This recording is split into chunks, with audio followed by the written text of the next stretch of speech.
Chapter 1. The Fall of a Legend.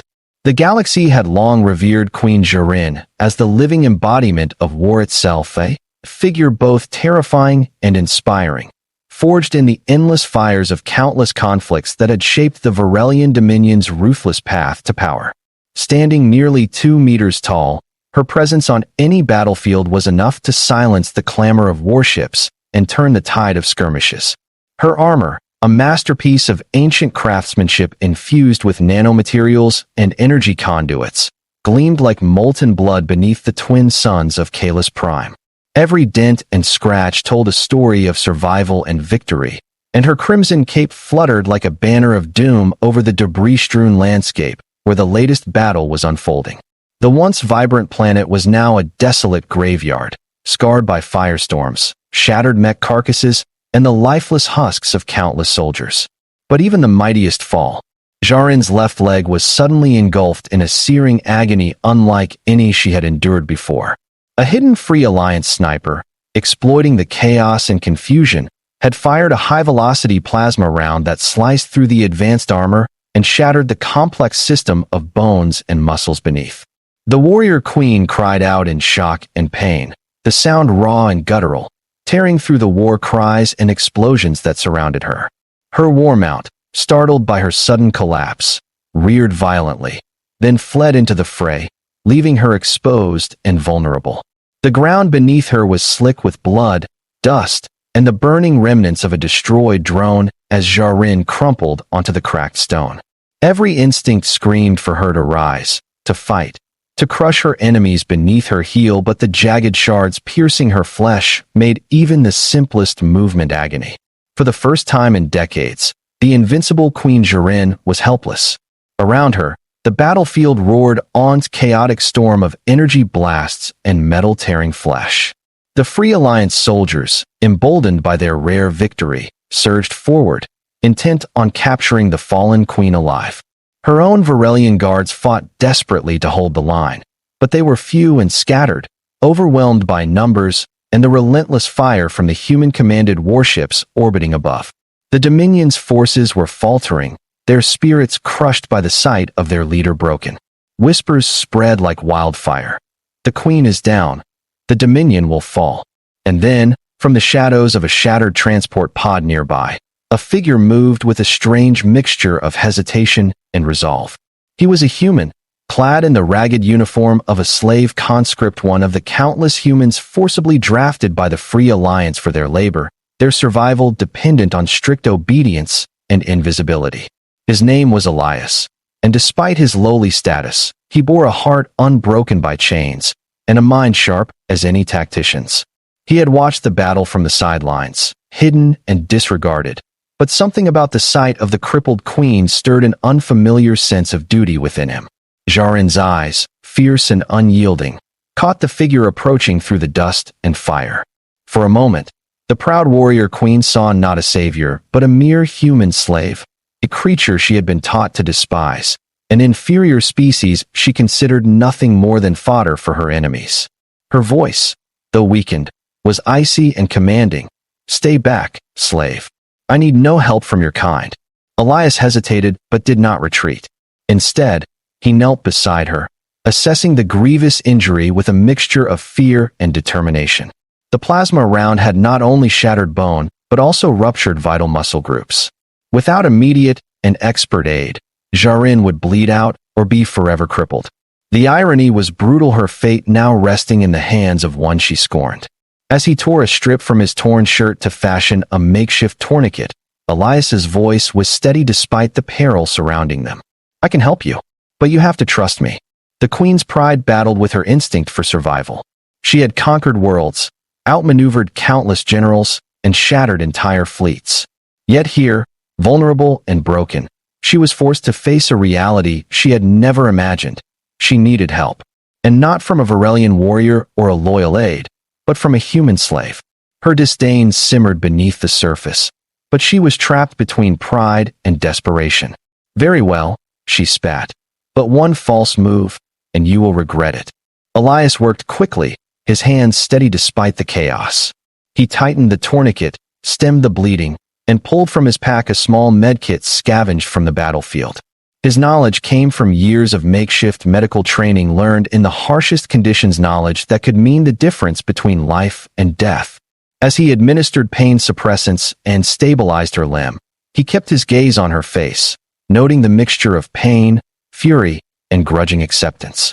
Around them, the battle raged. Explosions shook the ground, and the cries of dying soldiers filled the air. Yet in this small pocket of destruction, an unlikely bond was beginning to form, a bond that neither could yet understand would change the fate of the entire galaxy. For in saving the crippled warrior queen, Elias had unwittingly stepped into the center of a storm that would shake empires and redefine the destiny of two very different worlds. As twilight descended, painting the sky in hues of purple and blood red, Jarin's mind churned with a mix of pain, rage, and a begrudging spark of hope. The queen who had once stood untouchable was now dependent on the mercy and skill of a human slave she despised, a truth that threatened to shatter everything she believed in. Yet, beneath the harsh veneer of pride, a seed of change had been planted, one that would force both queen and slave to confront the impossible, to challenge old prejudices, and to fight for survival in a galaxy that had only just begun to reveal its darkest secrets. The battlefield, though strewn with destruction and the echoes of war, seemed to shrink around them. Time itself warped, as if the chaos was momentarily held at bay within the fragile cocoon Elias had created around the fallen queen. The makeshift bandages he wrapped tightly around her shattered leg absorbed her weakening blood, and the chemical pain suppressants began to dull the searing agony. She gritted her teeth, clenching fists that bore the marks of a lifetime of combat, trying to push away the bitter sting of vulnerability. Jarin's mind raced, flickering through memories, battles won, betrayals faced, enemies crushed beneath the weight of her iron will. Yet here, in this moment of pain and helplessness, she confronted a truth harsher than any enemy blade. She could not do this alone. Her empire, her subjects, her very life depended on survival. But who could save her? The Varelian medics had all fled or been slain. Her trusted generals were cut off.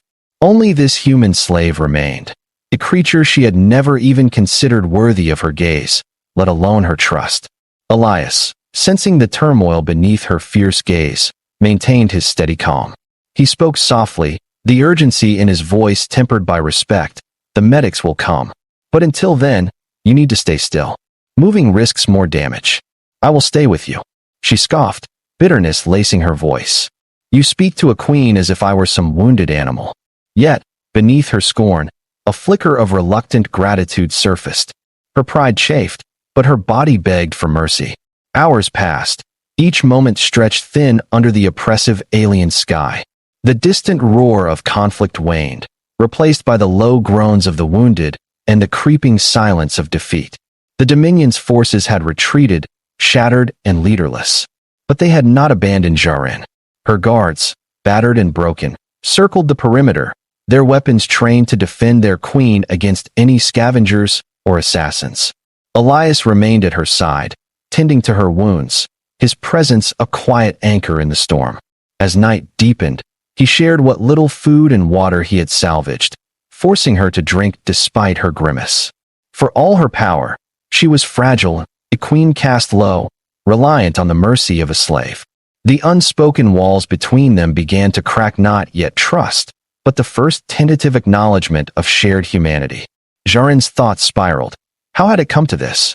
How could she reconcile her loathing of humans with the undeniable truth that only one of them could save her now? Pride warred with necessity, hatred with hope. She despised the slave, yet the slave was her lifeline. And so, beneath the cold stars of a broken world, an uneasy alliance was forged not by choice, but by survival. Chapter 2. Chains of Fate.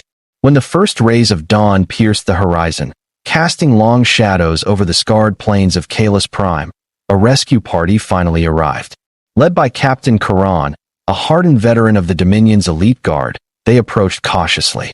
The captain's eyes widened when he saw Elias tending the queen, his human features marked with grime and exhaustion, yet his hands steady and sure. The unthinkable had happened. A human slave had saved the invincible Queen Jarin. Charon's initial rage was palpable. How dare a slave touch their sovereign? Yet he quickly recognized the truth in the wound's condition. Elias had stabilized her, probably saved her life. The captain barked orders to secure the area and prepare for immediate evacuation. Jarin was lifted carefully onto a hover stretcher, her leg immobilized, her face pale but fiercely unbowed. The ride back to the Dominion's command citadel was tense and silent. The Queen's mind swirled with conflicting emotions, her eyes occasionally flicking to Elias, who rode behind her, guarded by the reluctant soldiers. In the grand halls of the citadel, a place of cold stone and colder politics, the Queen's condition became the epicenter of intrigue and turmoil. The Council of Warlords gathered, their faces etched with concern and hidden agendas. To admit that the Queen needed a human slave to survive was an admission that rippled shockwaves through the rigid caste system of the Dominion. It threatened the foundations of their power, the sacred traditions that held the empire together.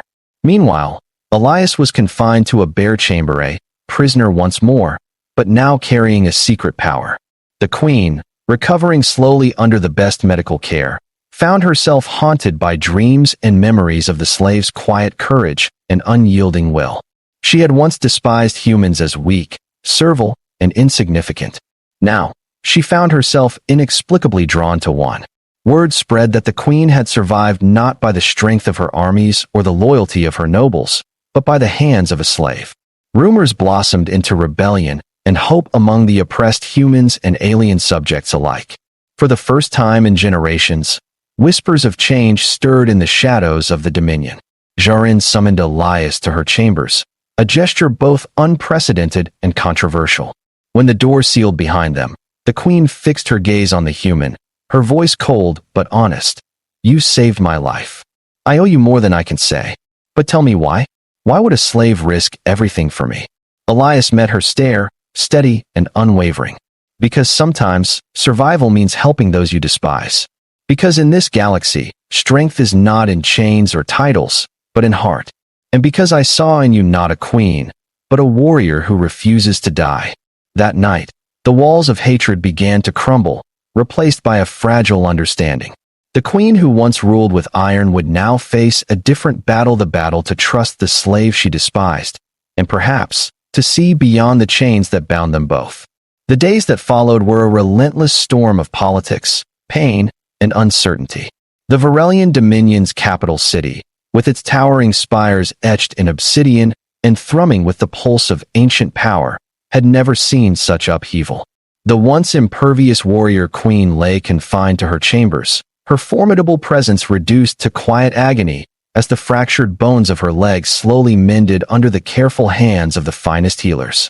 But physical healing was only one part of the battle raging within her, a war far more complex and insidious than any she had faced on the battlefield.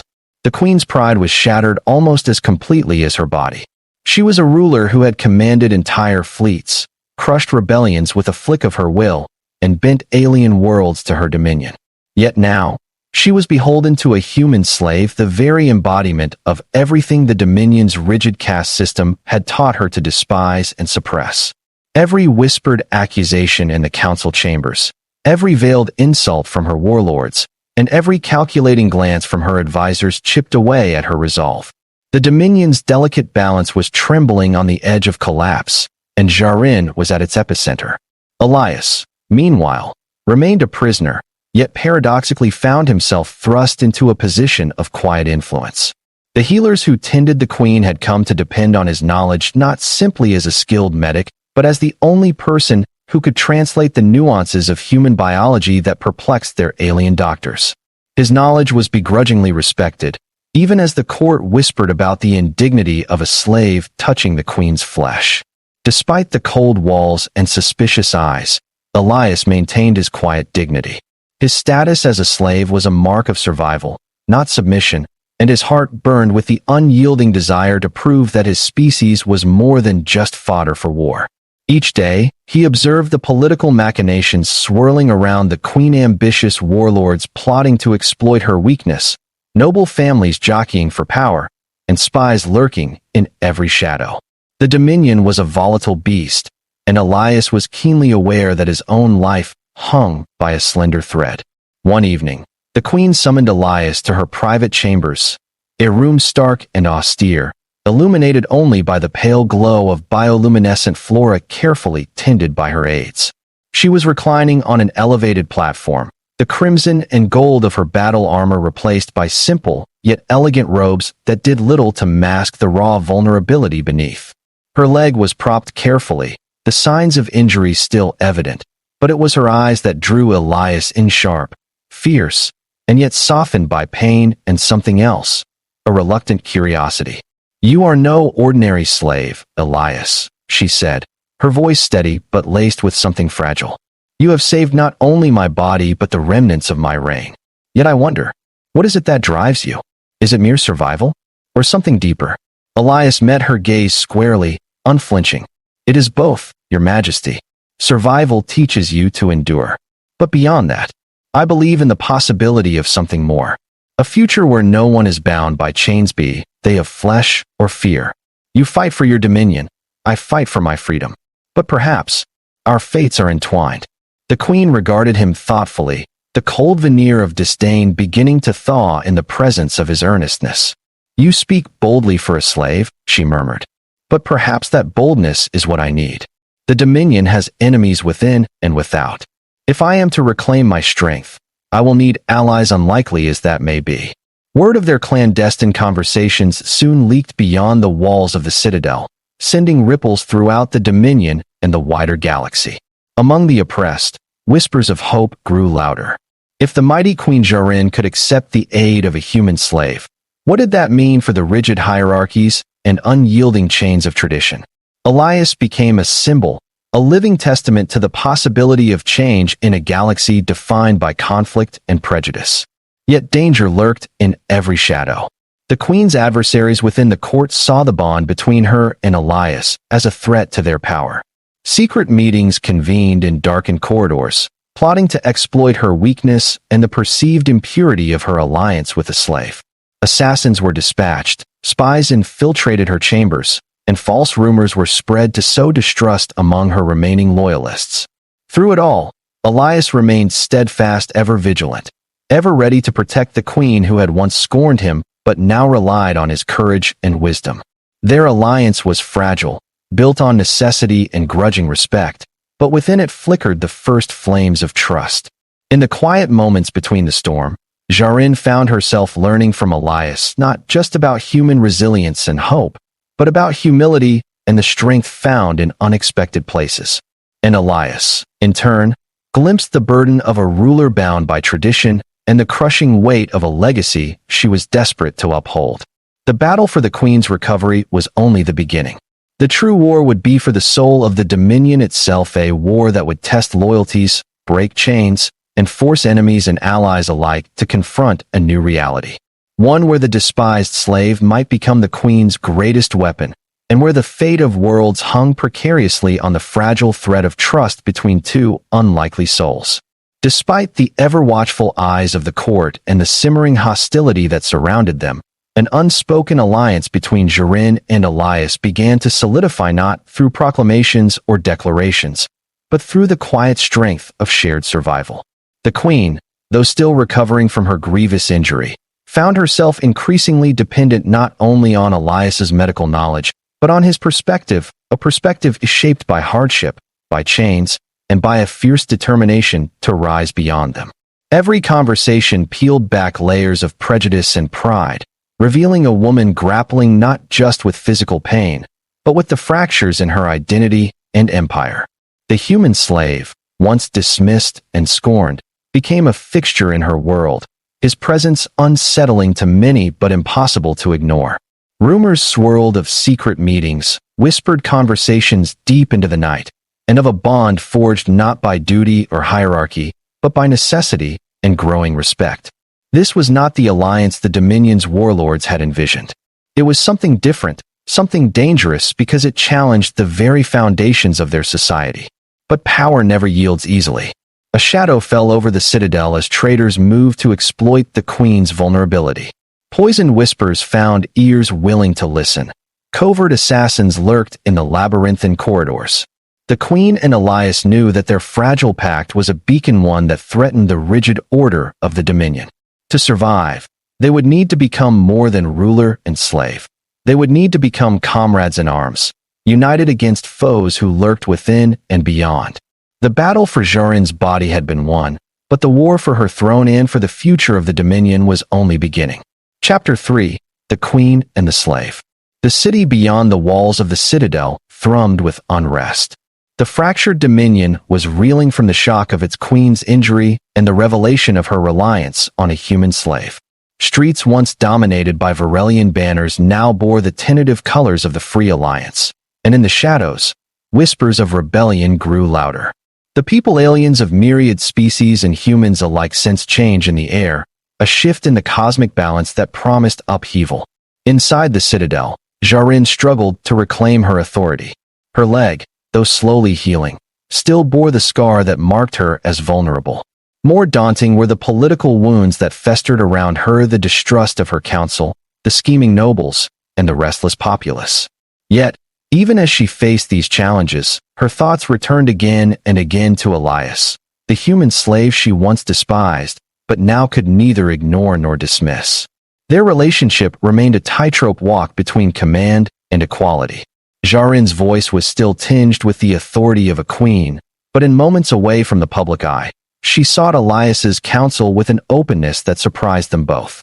Elias, for his part, navigated the treacherous waters of court politics with cautious diplomacy, aware that a single misstep could mean death not just for him, but for the fragile hope he represented. One evening, as the twin moons rose high over the city, casting silver light through the stained glass windows of the queen's chambers, Jarin and Elias found themselves alone. The silence between them was heavy, charged with unspoken questions and the weight of their shared burdens. "You saved me," Jarin said softly, her gaze steady but vulnerable. "Not just my life, but my throne. You have no idea how dangerous that makes you." Elias met her gaze without hesitation. "I saved you because it was right. Because I believe in what you could be, a queen who sees beyond chains and conquest. But I am not blind to the risks. You and I both stand on the edge of a blade." Her eyes narrowed, a flicker of fierce determination igniting within. "Then we sharpen that blade and use it to carve a new path. Together." The words hung in the air, a vow and a challenge. Outside, the city roared with the first sparks of rebellion. The Dominion's future was uncertain, its fate tied inexorably to the unlikely bond between a warrior queen and the human slave she once despised. In the heart of the storm, they prepared to fight not just for survival, but for transformation. The days that followed were a whirlwind of political maneuvering and guarded alliances. Queen Jarin, though still bearing the physical scars of her wound, rose slowly from the shadows of incapacitation, her spirit sharpened by the bitter taste of vulnerability. Each step she took was a defiant reminder to her enemies that she was far from defeated, and each conversation with Elias deepened a bond forged in hardship and mutual necessity. Elias was no longer merely a slave or a medic. He had become her advisor, confidant, and, paradoxically, the symbol of a new hope. Within the hallowed halls of the citadel, the atmosphere crackled with tension. The old guard, the proud warlords and nobles who had ruled through fear and tradition, watched the queen with suspicion, their whispers heavy with threats veiled as counsel. Some questioned her sanity, doubting that a ruler who trusted a human slave could lead the Dominion to glory again. Others plotted in the dark, eager to exploit her weakened state and the unrest that rippled through the empire like wildfire. But Jarin was not one to yield easily. She met these challenges with a cold, unyielding gaze, her commands sharp and uncompromising. Her injury was a reminder of mortality, but never of weakness. And through it all, Elias stood by her side, his steady presence a silent rebellion against the Dominion's harsh prejudices. Their alliance unsettled the court, but it also inspired many, especially the enslaved humans and alien underclasses who dared to dream of a future where chains could be broken.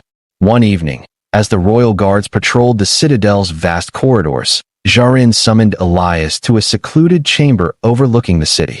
The twin moons cast a pale glow over the scene, highlighting the contrast between the queen's regal bearing and the human's modest appearance.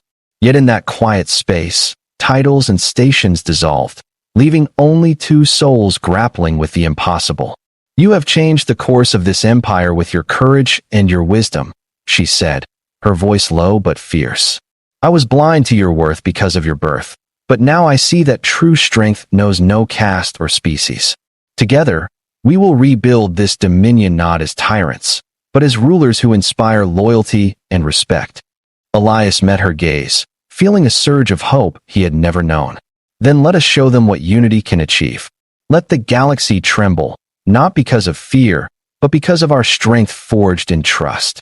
Their hands met briefly, a gesture heavy with promise and the weight of the battles yet to come. Outside, the city's unrest grew louder, the fires of rebellion stoked by whispers of change and the promise of a new dawn.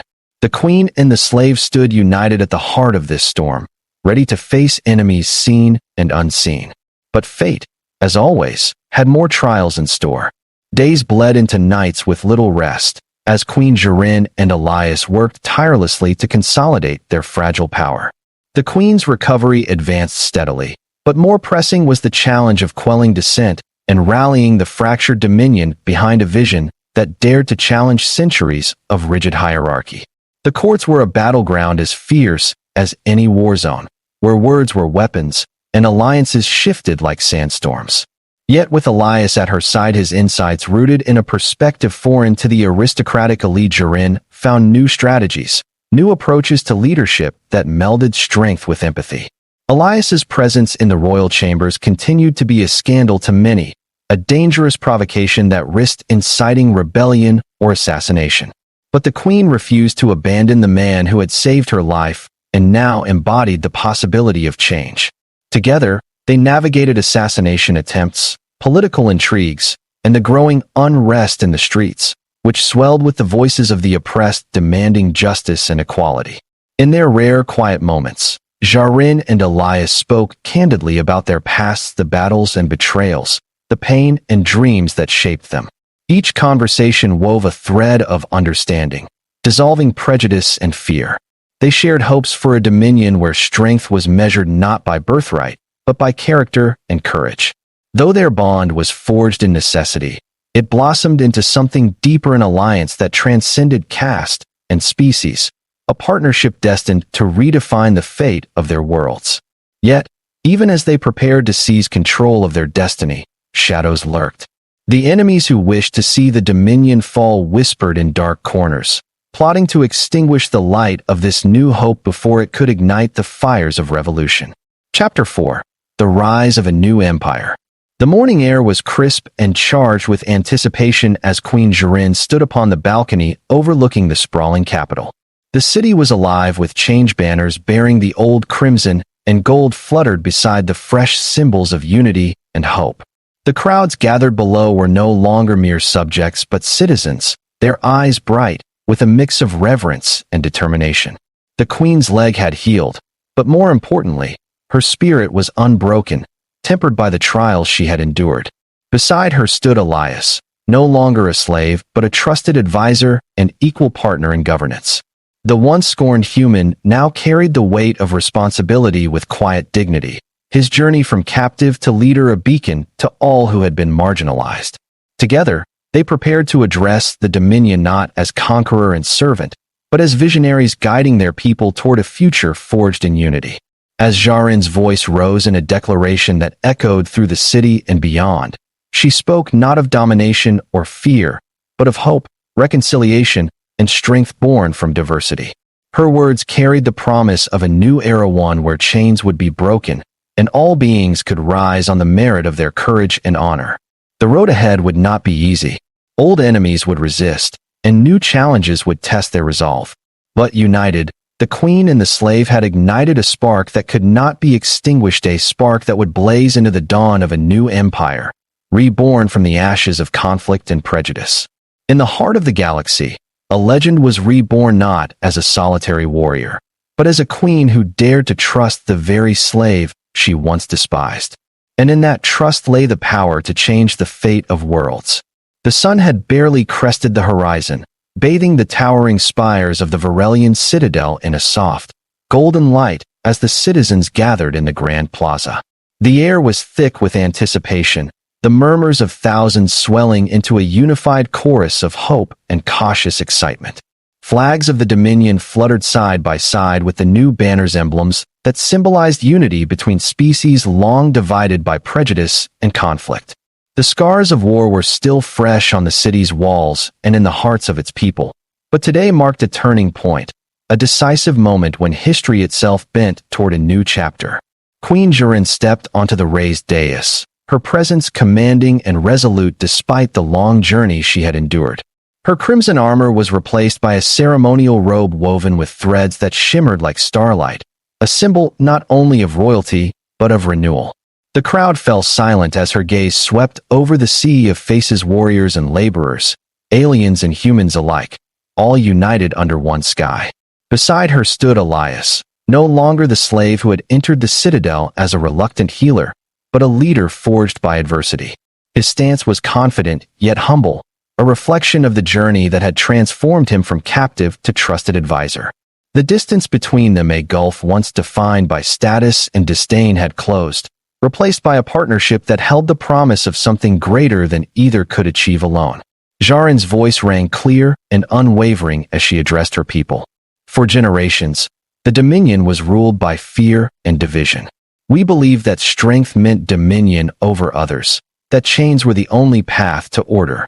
But today, we cast off those chains, not just those of flesh and blood, but those forged by hatred and ignorance. Together, we stand stronger. Her words ignited a wave of applause, voices rising in a powerful chorus of agreement and hope. Elias stepped forward, his voice steady and resolute. I came to this world as a slave, bound not only by chains but by the belief that I was lesser. But in this moment, I stand not as a captive, but as a testament to the power of unity and trust. Together with Queen Jurin, we will build a dominion where all are free to rise on their own merits. The crowd erupted in cheers, the sound reverberating through the city and into the farthest reaches of the Dominion. But the path ahead was fraught with danger. Factions loyal to the old ways plotted in the shadows, unwilling to relinquish their power. The scars of war would take time to heal, and enemies, both within and beyond, awaited any sign of weakness. Yet the Queen and her human advisor were undeterred. The lessons of the battlefield, the trials of recovery, and the forging of an unlikely alliance had tempered them. They knew that true strength came not from domination, but from courage, understanding, and the willingness to embrace change. In the days and months that followed, the Dominion began to transform. New laws abolished the practice of slavery, granting rights and dignity to all species. Education and opportunity were extended to those once deemed inferior, and alliances were forged with former enemies. The Queen and Elias traveled the realms, their leadership inspiring hope where despair had once reigned. The galaxy watched with wary eyes as the once feared Varelian Dominion blossomed into a beacon of unity and progress. And at its heart stood a warrior queen and a human slave, two souls bound not by chains, but by trust and a shared vision for a future where all could rise. Their story became legend not just of battle and conquest, but of transformation, redemption, and the enduring power of hope. The months that followed the Queen's stirring proclamation were marked by upheaval, hard-won victories, and painful sacrifices. The old guard, bitter and entrenched, launched covert rebellions and insidious sabotage, refusing to accept the dissolution of the chains that had long defined the Dominion's order. Their strikes were ruthless, aiming to fracture the fragile unity Jurin and Elias had built. Entire sectors flared with rebellion, and shadowy assassins lurked in every corridor. Yet each challenge only forged the alliance between the Queen and her human advisor stronger, bound not just by shared fate, but by a profound trust born in the crucible of survival. Elias proved to be a remarkable leader. His humble origins and steadfast integrity inspired not only humans, but countless other oppressed species, kindling hope across the galaxy. Through his counsel, the Queen instituted reforms that rippled through the Dominion like a tidal wave, abolishing slavery, establishing councils that included representatives of all peoples, and investing in education and technology that uplifted rather than enslaved. Jarin's physical wounds healed fully, but the deeper transformation was within. The queen who had once relied solely on fear and domination now ruled with wisdom and compassion, tempered by the lessons of humility and unity. She honored Elias not as a slave, but as her equal A partner who had saved her life and shown her the true meaning of strength. The culmination of their efforts came during the Festival of Renewal, a celebration held in the heart of the capital. Amid thousands gathered under the twin moons, the Queen and Elias stood together to witness the final symbolic act, the breaking of the ancient chains that had bound the enslaved for centuries. As the massive iron links shattered before the crowd's roar, a new era dawned, a dominion reborn, stronger not in tyranny, but in freedom. Yet even as celebrations echoed through the city, Jarin and Elias knew their work was never done. Peace was fragile, and the galaxy's wounds ran deep. But armed with their unbreakable bond, they faced the future with unshakable resolve. The warrior queen, once crippled and scornful, had been saved by the very slave she despised. Together, they had shattered chains far heavier than metal, redefining the fate of an empire and proving that true power lies not in dominance, but in the courage to change. Their story became legend told across stars and generations, not as a tale of conquest, but as a testament to redemption, unity, and the enduring hope of a galaxy finally ready to rise together.